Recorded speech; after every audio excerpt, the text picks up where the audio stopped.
Welcome to the Story Copywriter Podcast, the show that teaches you everything you need to know to write stories that sell and become the written voice of a business you love. With me, your host and founder of Story Copywriters, Rob Drummond. I generally work with business owners who might be considered pioneers. So you're a pioneer if you're doing things differently. You have a unique method, system, process, methodology, transformation, outcome, experience. The downside of doing things differently is that it can be a lonely experience. It can take a bit of time. It can take a lot of time to figure out what we're doing, to the point where, you get that look from your spouse, that look that says, is it time? Is it time to go and get a job, at least for a bit? But there's always, the question then is, well, why do we carry on? There's always a reason why. And then this comes back to purpose. There has to be some kind of purpose, some kind of North Star in terms of what does, as you see it, what needs to change in the world? Because that surely drives everything that all the sacrifices that you're making, beyond just paying your bills and beyond just feeding your family. What needs to change in the world? So for me, what needs to change in the world is, I think we need to be better connected. I think we need to be more collaborative. I think we need more transparency at the highest levels of power into what is going on. I think we need more freedom to express ourselves and be ourselves and be authentic as humans, whether that's moving authentically, eating authentically, connecting authentically. And we explored that a little bit in the last interview that I did with today's guest, Marti Spiegelman, where we talked about consciousness in business.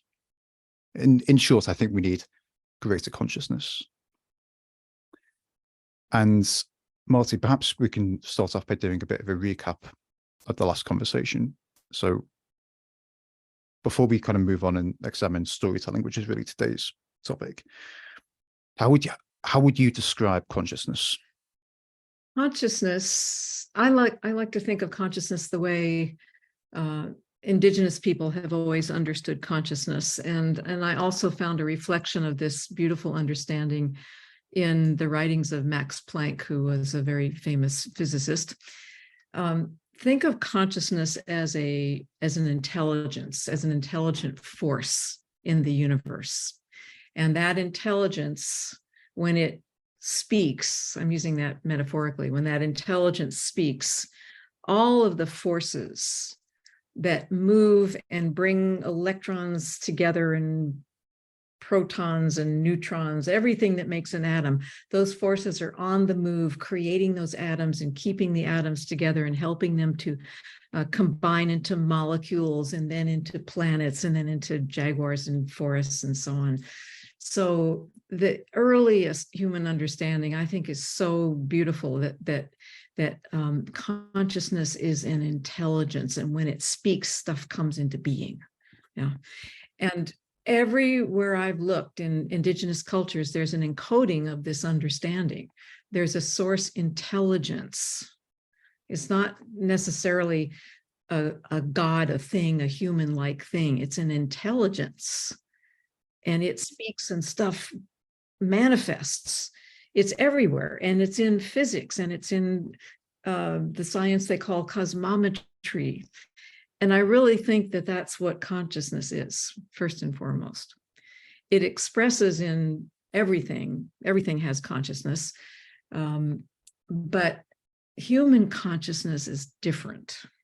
So that's a whole different subject. But I really think that the way Max Planck said it, that there is an intelligence that moves the forces that keep the electrons in their orbits.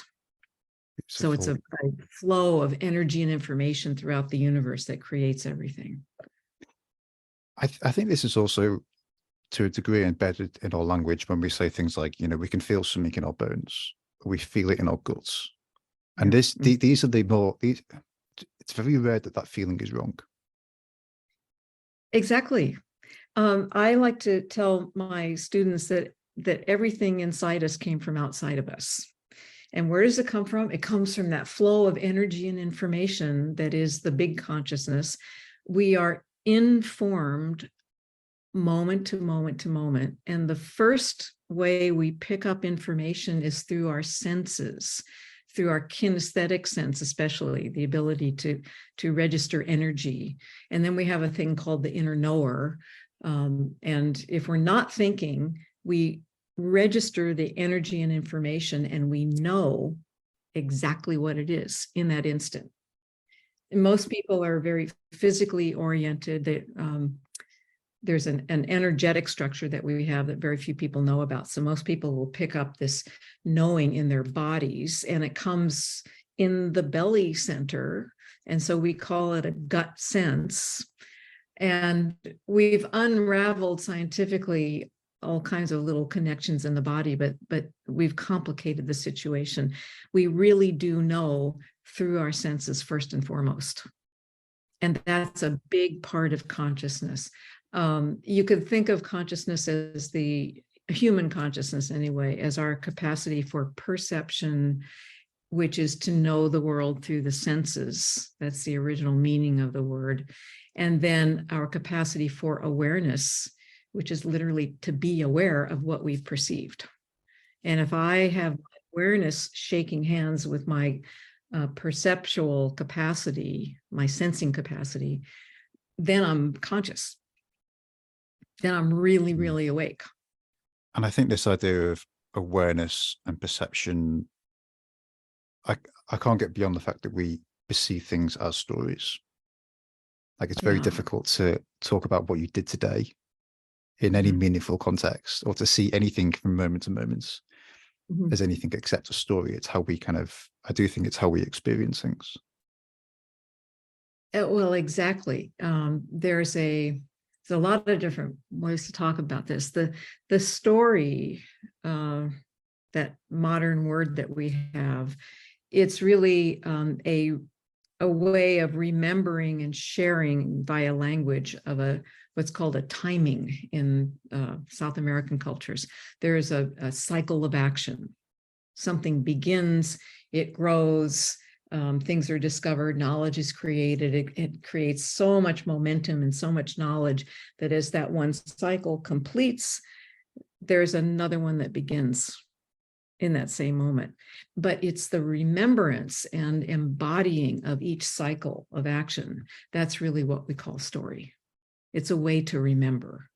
And, we talked a little bit, I feel like I'm just kind of touching the surface of really big bodies of knowledge. But we were just talking about the neurological fact that we know things through our senses first. Not by thinking. Thinking is an outcome of processing the sensory data. So we know things through our senses first. And even before language comes, still before language comes, it's registered through the senses. So if we're working at the level of the physical brain, it's registered and sometimes encoded as images and senses and what we call archetypes, which is a convergence of wisdom into an image or a story. And so the brain works on the basis of imagery and archetypes and symbols and metaphors way before language. Yeah. And so this is one of the reasons that story wakes us up, because we're already designed, we're already processing and storing information based on what story actually is. Just going back to what you said about we know through our senses. So I, at least in the temperate months, I run barefoot in parks and on grass. And the reason for that initially was to get over an injury. But then it's one of those things where you start doing it and you realize that there's almost like an old memory there. It's like, even though I've never done this before, it feels familiar to me. Like I've always been doing this, but I've just forgotten how. Yeah. I think people who go rock climbing probably experience the same thing. Like it Mhm. feels like a very authentic form of movement to be climbing up a rock face, even if we've never actually done that before. Right. There's a concept that was developed by a guy named Anthony Stevens. I hope I have that name right. He wrote a book called The 2 Million-Year-Old Self.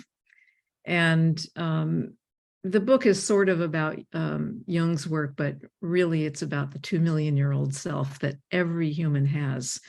And it's a rediscovery of what indigenous cultures have always known, is that we have a kind of timeless memory that's woven into or embedded in our protoplasm. It's way beyond genetics, that there's a memory of the species that lives inside us. And if we're awake enough, and especially wired into the world enough, if we spend enough time in nature, as an example, there's a memory in us. The body remembers. The mind is like tooling along in incredible lag time, but the body remembers. Yeah. Like And people it's a go beautiful, hunting, don't they? People go hunting with tribes in the Amazon and say it feels familiar. yeah, yeah, exactly. Because it is. It really, really is.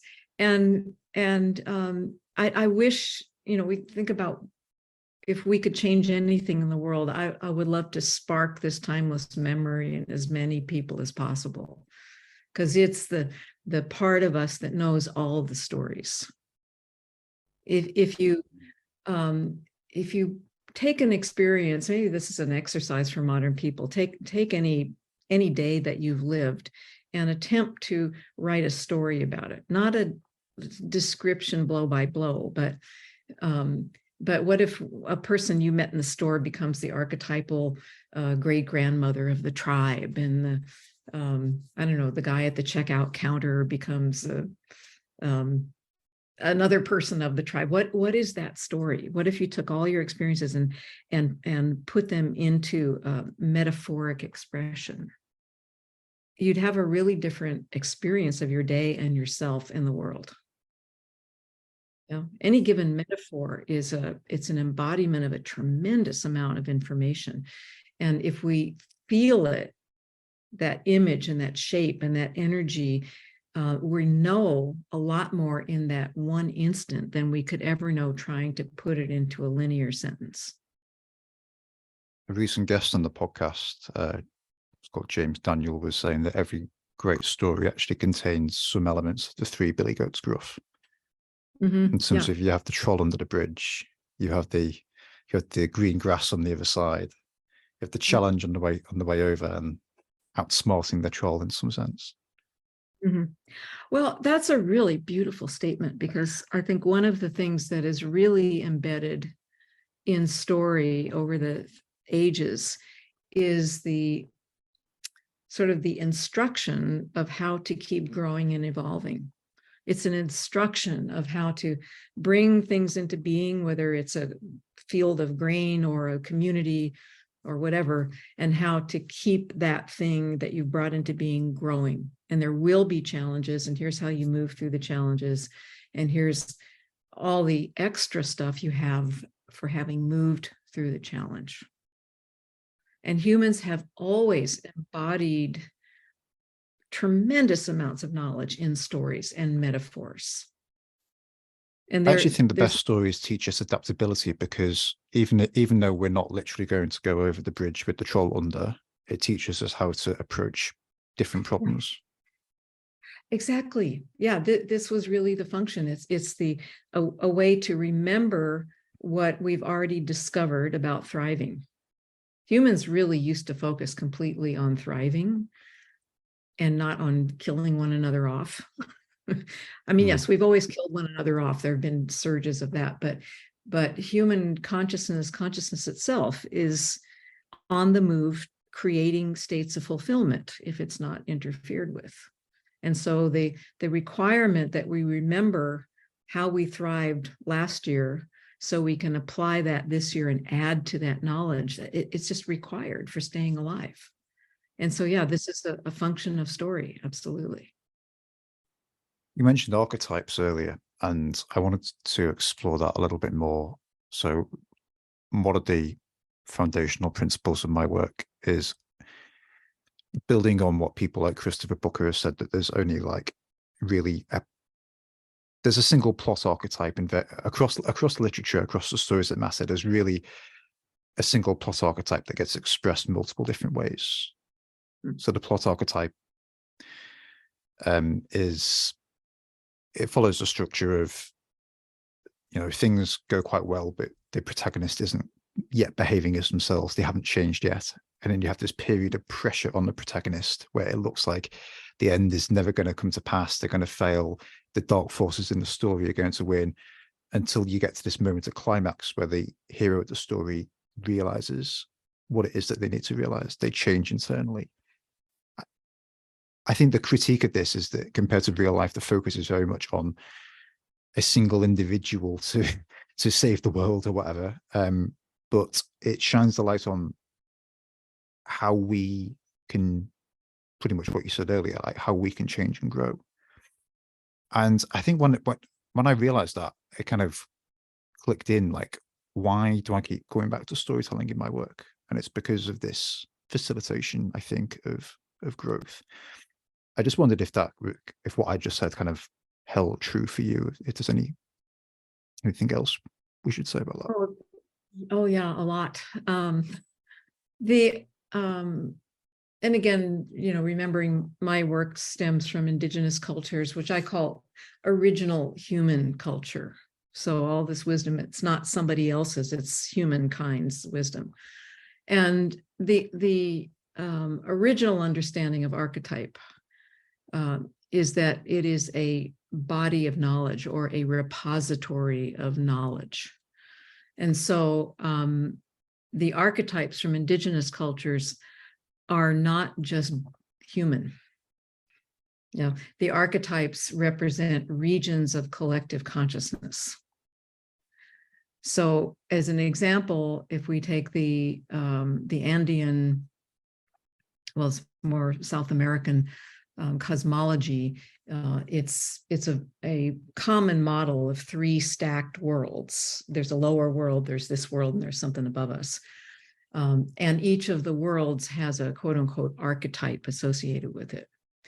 So if I take all of the knowledge, let's just take the world we live in. If I take all the knowledge of the world we live in, which originally is about collectivity, about connectivity, about thriving in this world, about having emerged into this world and doing what we can to thrive and transcend.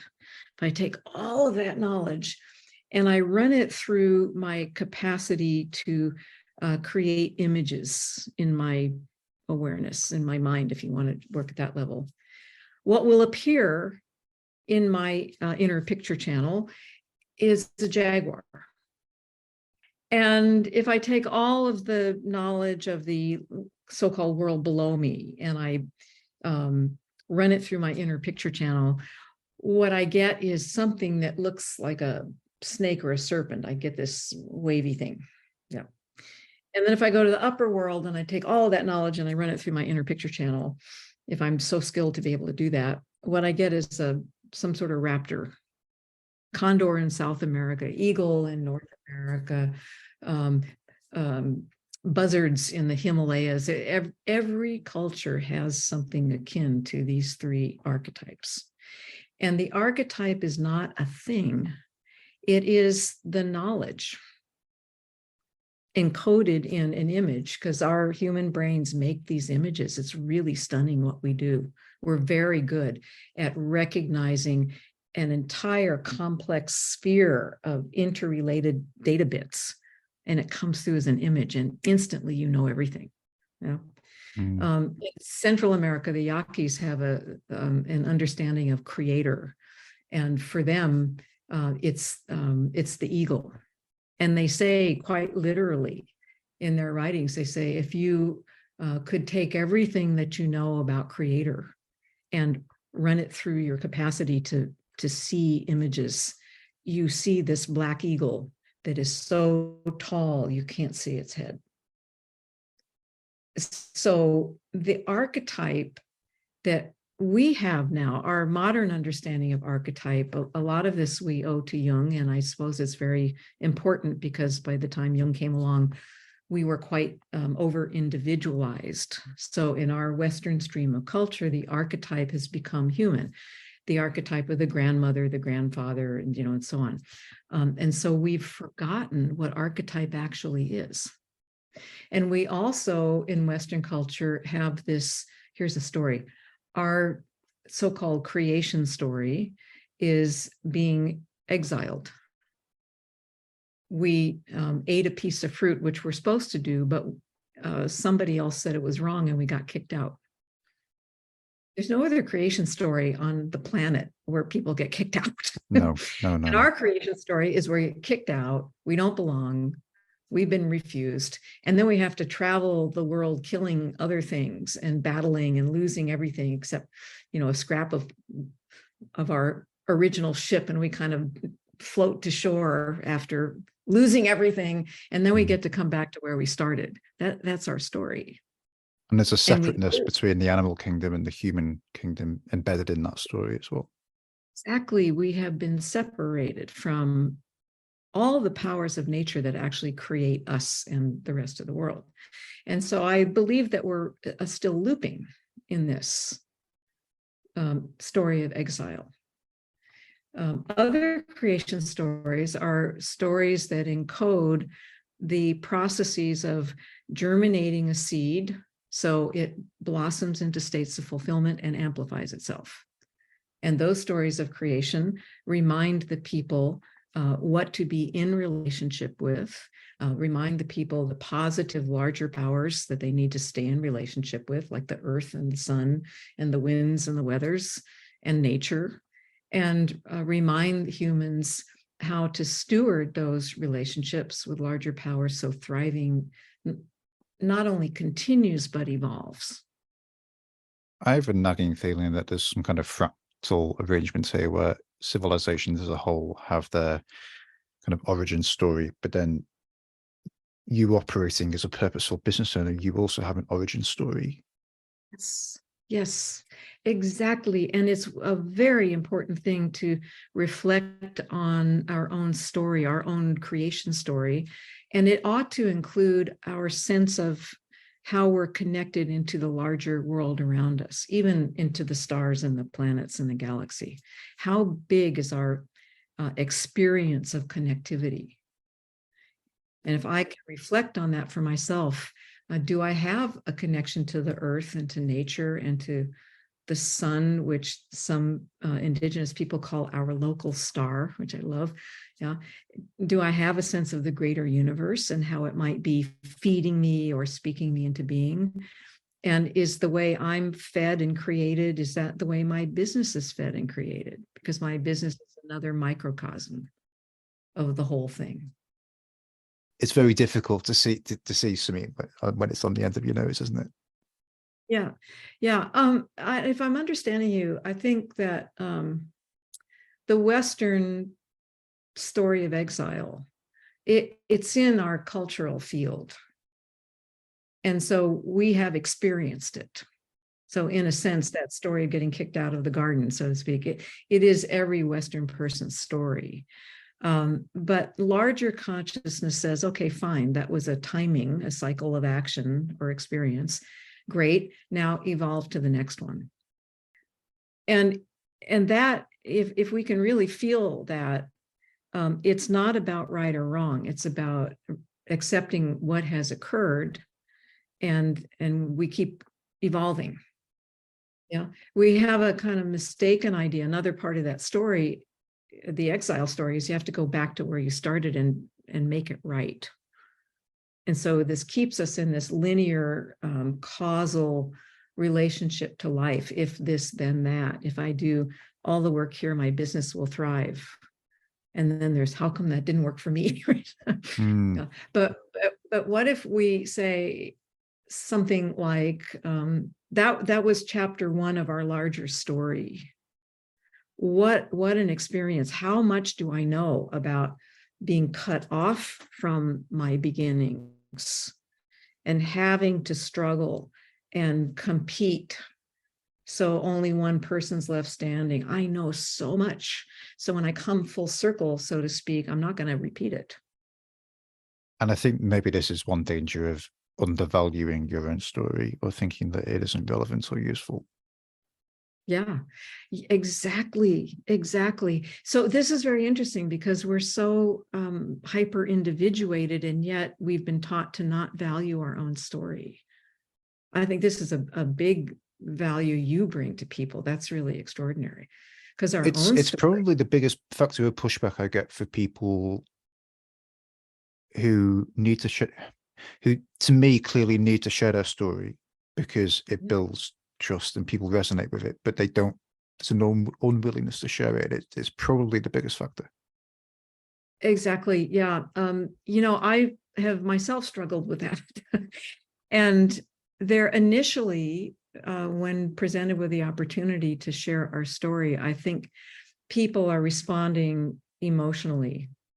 There's a lot of judgment built into our cultural origin story. It starts with judgment. It starts with you're bad, you're not good. And that's kind of in us at a very deep limbic level. And so, there's pushback. But what I've found working with my students, there's a really beautiful investigation. Everything that a person thinks, oh, that's bad about me, that's too tender, that's too awful, I can't share it. There's a positive value in it. There's a whole chunk of wisdom in that. And so my response is, what do you know? Because you survived that. We're not saying that the condition that they were forced into was good. We're just saying, what do you know? You've got power and knowledge because you went through that terrible experience, that not right experience. But let's bring your knowledge forward. What you were saying earlier about having the three worlds in South American culture, like I think surely that resonates true for our culture as well, in terms of life on earth, heaven above, hell below, if those are the terms you want to use for it. I was thinking as you were talking that actually in many stories, the protagonist will go to a dark world or an underworld in order to face some kind of challenge that is outside of their normal realm of regular life. Yeah. And they face some kind of challenge. But actually we do that as well. You know, we don't change and grow as a result of staying at home and playing things safe. It's the situations we put ourselves in and the things that we went and did, which is why I think often it's the stories that people, when I'm speaking to a client about their story, it's the stories that they kind of just throw in there, and they don't see the power in it. But it's often when they've gone off and been challenged like this in the underworld, if you like, and then they've come back. Yeah.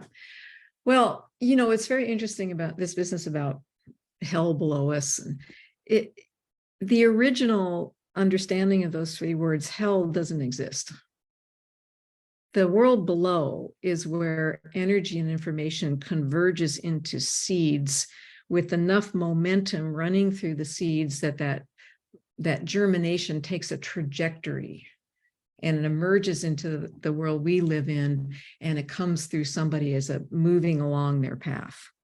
So the world below there's no language down there. There's just pure experience and a meeting of great universal forces and a capacity to let those forces shape us.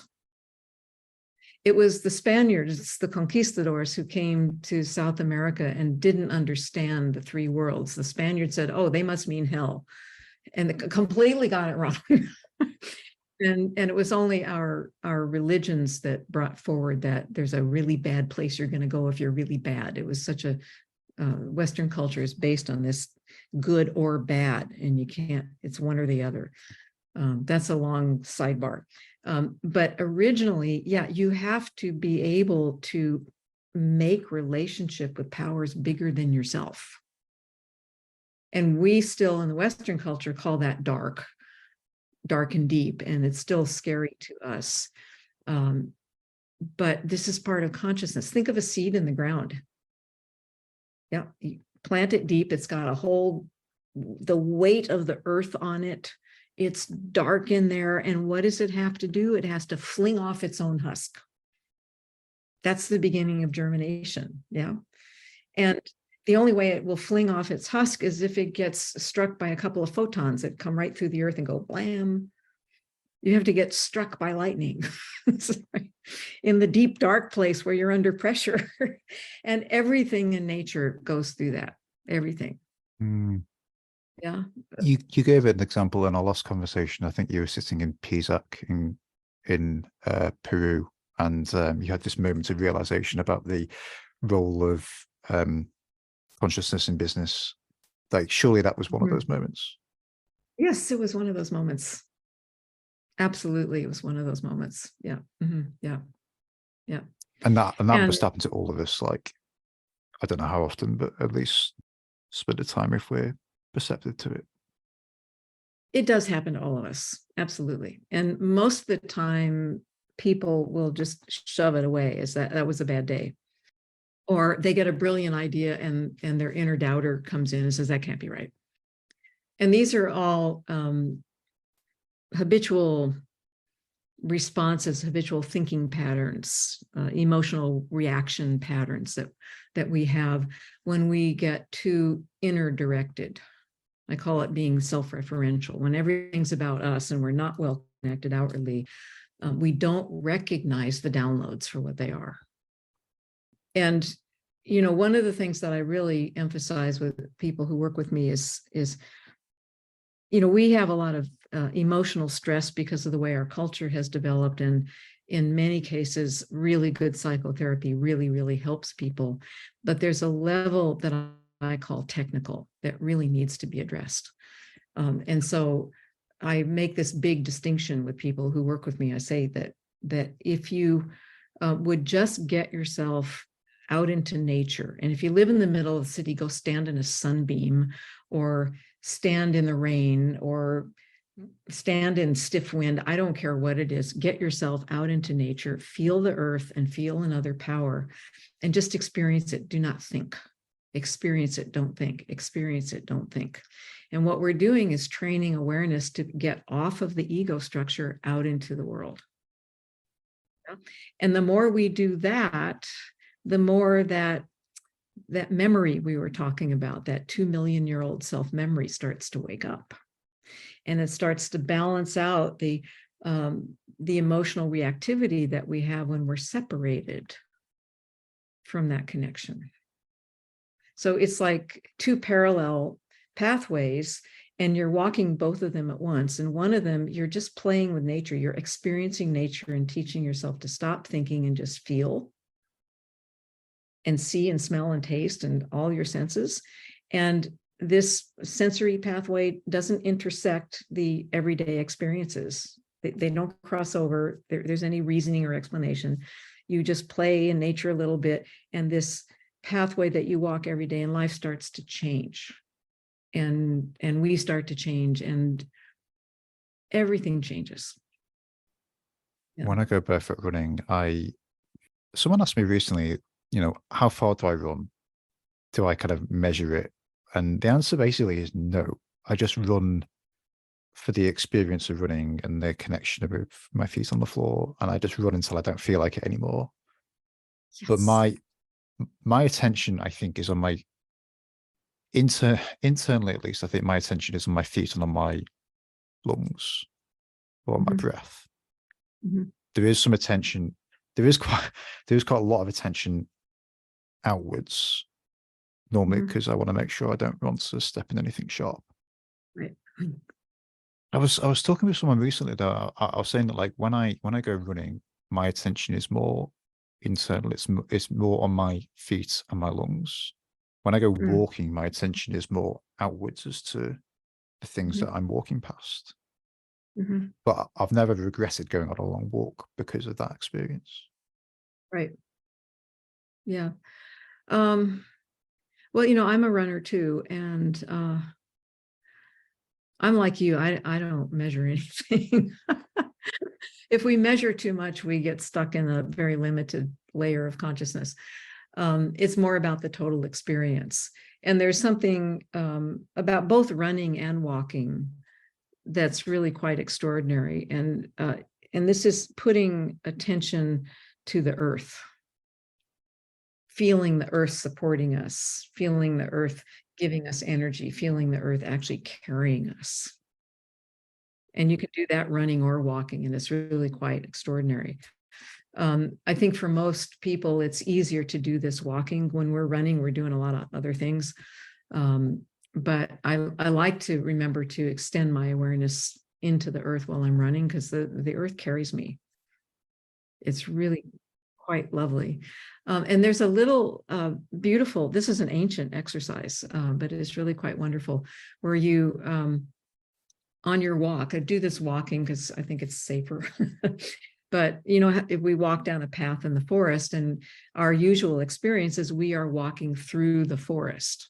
We're moving through the landscape. So, you know, do that for a while, and then use your imagination to do this, but then shift. And in your imagination, the forest is moving through you. Imagine it, feel it, just believe the forest is moving through you. You'll feel it eventually, and it's a completely different experience. It gives you a much more detailed awareness of where you are in the world, in your life, on the path, literally and metaphorically. There's probably, in terms of the mycelial network, there's probably some element of truth in that as well. Absolutely. Absolutely. It's one way that the Polynesian navigators mapped the Pacific Ocean with no little gadgets. It was just pure awareness. The whole culture lived this way, that the world was moving through them. So they were in their boat, and the ocean and the horizons were moving through them. It was all coming to them, and they would mark it, and they knew where they were so they knew where they were now. They always had a reference point, but the unknown was coming to them, moving through them. And it cracks open a completely different capacity for us to know through many dimensions where we are and what we're connected to. I guess what we're saying is that there's a sort of groundwork of awareness that maybe we need to be doing on a regular basis in order to kind of ground ourselves in some way before we kind of run out and attempt to start telling our story as a sort of attention grabbing technique, or however people think they're going to use it. But maybe there's a foundation beneath this that has to be in place. Yeah. I believe that every problem we have in the world is created by the inadequate, unskillful use of awareness. We don't teach our children anymore. We're not born knowing how to use awareness. We're not born knowing all the powers of nature or how to focus awareness outwardly. We're not born into membership, so we don't feel grounded enough to venture too far outside of ourselves. And this awareness training, it's really where my work starts with people. There's an entire year devoted just to awareness training, and it's a game changer. But, you know, we come back to consciousness. If we think of human consciousness in particular as our incredible capacity to perceive, we are collecting massive amounts of sensory data 24/7, and it's all being recorded. And we're picking up data from at least 5 miles away from us all the time. It's all recorded, but we're not aware of most of it. Awareness has to be trained. Just thinking about the audience of people listening to this really is, you know, purposeful business owners who are trying to make a difference to the people that they serve. What changes can they make? Obviously, building on a basis of getting out into nature, pushing their perception outwards, being open to this kind of download that will happen. What kind of changes can they, you know, make to build on that? Well, you know, I was just thinking about that as you were asking the question. The standard answer that I have is to do some extremely gentle, I call them awareness exercises or explorations. Do them often and don't think about them. Don't try to make them mean anything. And so it can be as simple as stepping outside your door, between your front door and your car. You could do it then. Put your awareness into whatever is around you and notice the first thing that grabs your attention. If it's a tree, great. Just notice the tree and take note of its shape and color and texture and size and placement and stuff.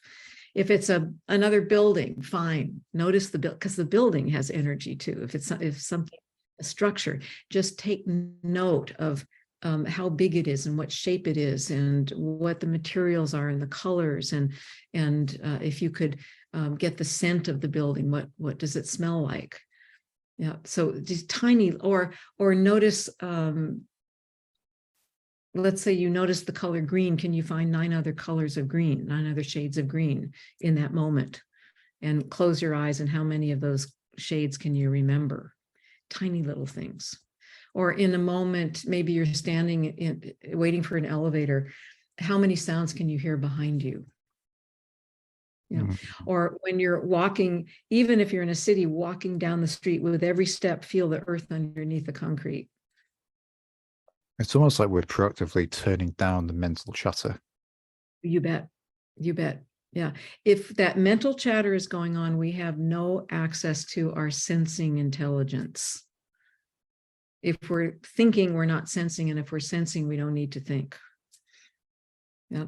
But very, very simple awareness exercises. Just use your senses, the sight, the sound, the smell, the taste, the texture of things, the energy of things, especially, with no explanation, no naming, no story, pure sensory awareness, a little bit, a little bit, a little bit.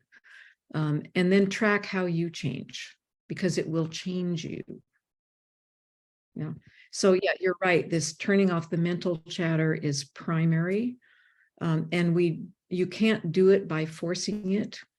A lot of people try to turn off the mental chatter by thinking about the mental chatter, which creates more mental chatter. It's like, you have to get your awareness out of your prefrontal cortex, off your ego, and into the world. Something I find helpful on that, if I can just interrupt you, I maintain a journal every night, and I write about things that have happened during the day and how much my kids are irritating me and whatnot. Something I've started doing actually is posing questions I'm thinking about. That could be about anything. It could be about business. It might not be. I'll write the question with my right hand, and I switch the pen to my left hand, and I write whatever comes to mind. I don't overly think about it, and I won't wait longer than a few seconds, but I'll just write the first thing that comes to mind, even if it doesn't make any sense at all. And it's been fascinating to see what has come up from that. And I think the reasoning is because the logical part of the brain is distracted by how difficult it is actually to write left-handed. That's part of it, but there's also the big crossover that happens in the brainstem of all the nerves from one side of the body go to the other different side of the brain. Yeah. I don't know why that is, but it's but if I switch to my non-dominant hand, especially if I switch to my left hand to access my right brain, so to speak, I'm accessing my relational intelligence, not my linear intelligence. And the relational intelligence is where what we call the imagination lives. It's where all of that sensory data is stored. And if you activate it, it starts, all those data bits start converging and pinging as knowledge, experiential knowledge, images and memories and insights. And it's relational. You can't get to it in a linear fashion. And so that's part of the neurophysiology behind that. But so it's a very beautiful thing to do. And if you add to that awareness explorations that don't include language, then there's a huge multiplier effect. Yeah. So basically, we're trying to get awareness into our sensory experience, our what a neurophysiologist would call our experiential knowledge. The first time I did that right and left hand thing, I was like, nah, this is stupid. This isn't going to work. And I was like, oh, it did. I was honestly, it was like someone else. It was like someone else was writing. Right. Exactly. I would challenge anyone listening to this who is skeptical. You know, write out on, preferably not right before you go to bed. I always end up doing it when I'm really tired, and it still seems to work, but maybe that's not ideal.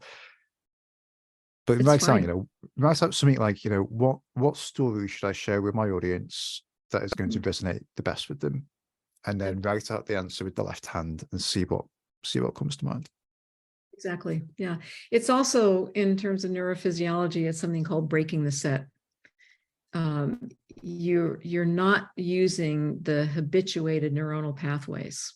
If I switch, I got to do something else. This is like a whole different set of pathways into the motor cortex. That alone, everything else is different. And there's a lot of different ways in the brain that one pathway gets connected to another, and there's chemical connections and electrical connections. And if you can stimulate a really different initial pathway, then you stimulate cross connections that you don't usually use. And so all this stuff, it's all inside us, but it's come from outside of us. But it's a good way to for a person to find their story. I think that's another way, because some people just refuse to go into nature. Not going to do it. Okay, that's all right. What about imagining your actual story and using your beautiful technique, Rob, of switching your pen into your non-dominant hand? See what happens. I think it's another reason why people really struggle to explore their story by themselves. And I think it's much easier to do it in dialogue with someone else. But in some respects, what you're doing is by switching the pen, you are creating this dialogue. Yeah, with your 2 million-year-old self, perhaps. With your 2 million-year-old self that actually is a lot much smarter. more wise in some respects than you give it credit for. Yeah, exactly. How else are your students using story? Well, these days I'm having them really look at their own creation story and their understanding of their cosmology. And we're working with some fairly advanced principles that connect to that, but the really feeling into, on an everyday basis, how the universe is feeding them, informing them, supporting them, really paying attention to that. What shows up we can even work at the level of imagination, what shows up in the imagination when you're trying to drive your car to the store or the office. Are you aware of the bigger world around you? What is that story, that mythic encoding of your connection? Can you be aware of bigger powers? Not because if we're not aware of the larger powers around us that are making everything happen, we end up in our ego structure, trapped in our limbic system. The fear circuit starts firing, and then we're just like, it's terrible. So this the concept, the principle of cosmology. Are we living in the direct experience of something way, way bigger supporting us? And if some people can't quite feel the whole universe, so that's okay. Can you feel the larger surroundings? Even if you live in a city, there's earth under the city and stars above the city and probably some land around the city. How big can your awareness of the world around you be? And can that become animated as forces and intelligences that are nurturing you, feeding you, supporting you? And so that becomes an active story. And the metaphors in the story are things that you resource. So if you're in a business meeting and it's starting to go down the tubes, maybe I'm a city person, but I've realized that there's this beautiful river that flows by my city. And if the meeting's going down the tubes, oh my God, the river's informing me. So if I remember my story that, okay, river flow through me, I'm going to get a download about the meeting and whether or not it can be saved, or whether it should be brought to a close. It's going to work. I read an anecdote by someone called Helen MacDonald, who wrote a book called Vesper Flights. So she's a naturalist, and she was saying that in moments like that, she imagines all of the layers of the Earth's atmosphere above her, and then all of the layers of the Earth below her going down to the core of the Earth. And then her place currently in the middle of it. Exactly. This is something you also find in indigenous cultures, that understanding of the layers of the so-called world above and the so-called world below. And the humans, we are so unique.